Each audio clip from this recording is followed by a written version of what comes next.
O que foi surpreendente sobre o Império Romano não foi o colapso, mas sim o fato de ter durado tanto tempo.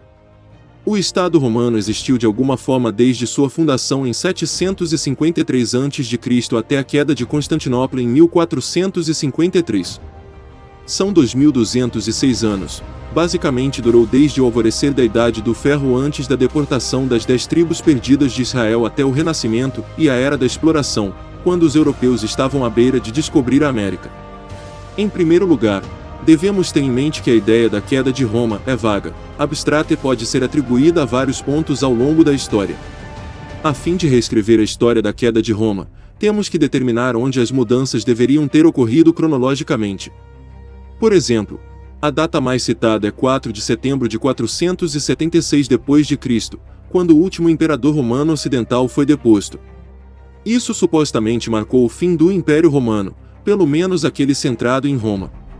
Àquela altura da história do Império Ocidental, a própria cidade de Roma há muito tempo tinha se tornado um remanso político, não servia como capital ocidental desde cerca de 250 d.C., mais de 2 séculos antes. Assim, o Império Romano não estava centrado em Roma por um bom tempo antes de entrar em colapso. Até mesmo a transição de poder entre Odoacro e o último imperador romano Romulus Augustus ocorreu em Ravenna, uma cidade fortificada a centenas de quilômetros de Roma. Pode-se facilmente fixar a data da queda de Roma para um evento diferente em uma cidade diferente quase 1000 anos depois, a queda de Constantinopla em 29 de maio de 1453 para os exércitos otomanos de Mehmed II. A razão pela qual isso faz sentido em termos de continuidade é porque Roma não desapareceu após a queda do Ocidente, porque todo o império ainda existia no Mediterrâneo Oriental, governado pela recém-eminente cidade de Constantinopla, que havia sido fundada pelo imperador Constantino. Na verdade, era a metade mais rica e poderosa do império, razão pela qual Constantino escolheu mudar o poder imperial para o leste, e foi mais capaz de resistir às crises do século V, enquanto o oeste não. Até no momento da queda de Constantinopla, aquele povo se chamava pelo nome de romano. O termo bizantino só foi inventado muitos séculos depois da queda do Império Romano Oriental. Após a queda de Constantinopla, historiadores da Europa Ocidental trabalharam para destruir a legitimidade do Império Romano do Oriente. Eles fizeram isso enfatizando que o Império Oriental estava sob influência cultural grega decadente, e que não poderia ser romano ou ter o prestígio de merecer esse título elevado.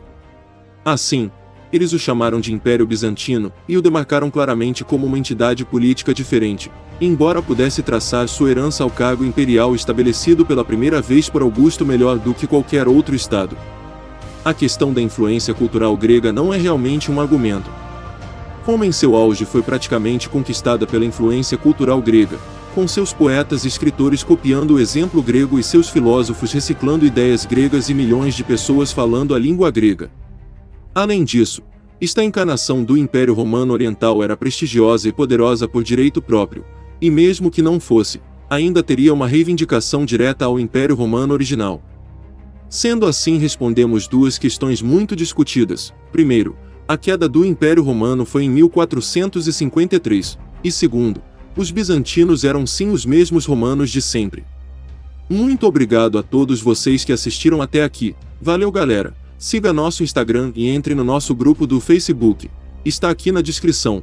Até o próximo vídeo se Deus quiser.